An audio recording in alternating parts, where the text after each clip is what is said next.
Good morning students. Good morning sir. మనం ఈరోజు divisions నేర్చుకుందాం. ఏం నేర్చుకుందాం? డివిజన్. ఈ ఐస్ క్రీమ్ స్టిక్స్ ఉన్నాయి కదా, ఈ ఐస్ క్రీమ్ స్టిక్స్ తోని డివిజన్ నేర్చుకుందాం. డివిజన్ అంటే ఏంటిది? సమాన భాగాలుగా పంచుకోవడం. సమాన భాగాలుగా పంచడాన్ని మనం ఏమంటున్నాం? డివిజన్ అంటున్నాం. ముందుగా డివిజన్ ఎట్లా చేద్దామో చూద్దాం. 24/3ని చూద్దాం. ముందుగా మనము 24 స్టిక్స్ తీసుకుందాం. ఎన్ని స్టిక్స్ తీసుకుందాం? 1 2 3 4 5 6 7 8 9 10 11 12 13 14 15 16 19 20 21 22 23 24. ఈ మిగిలినవి మనము ఇటు పక్కకు పెట్టేద్దాం. ఇప్పుడు ఇవి మొత్తం ఎన్ని ఉన్నాయి? 24. ఈ 24ను ఎన్ని ఈక్వల్ పార్ట్స్ చేస్తున్నాం మనము? 3 పార్ట్స్ చేస్తే 1 2 3 పార్ట్స్ చేస్తున్నాం. 1 2 3 పార్ట్స్. మళ్ళీ సమానంగా పంచుతున్నాం కదా. 1 2 3 1 2 3 1 2 3 1 2 3 1 2 3 1 2 3 1 2 3. సమానం వచ్చేసినాయి అందరికి. 3 పార్ట్స్ లో సమానంగా వచ్చినాయా? ఏమైనా మిగిలినాయా? మిగిలలేదు.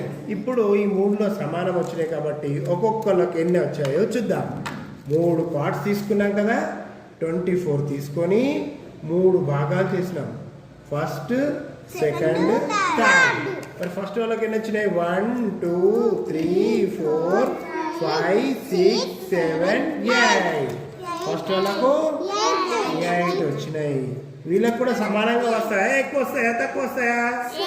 సమానంగానే వస్తాయి. వీళ్ళకు 8 వస్తాయి, వీళ్ళకు 8 వస్తాయి. ఇప్పుడు 24/3 ఎంత అవుతుంది? 8. అంటే దీన్ని మనం గుణాకార రూపంలో ఎట్లా రాస్తామంటే 3 8s 24, 8 3s 24. అదే భాగాహార రూపంలో రాస్తే 24/3 is equal to 8. 24/8 is equal to 3. అంటే ఇప్పుడు మనం 24ను 3 భాగాలు చేస్తే 8 వచ్చినాయి కదా.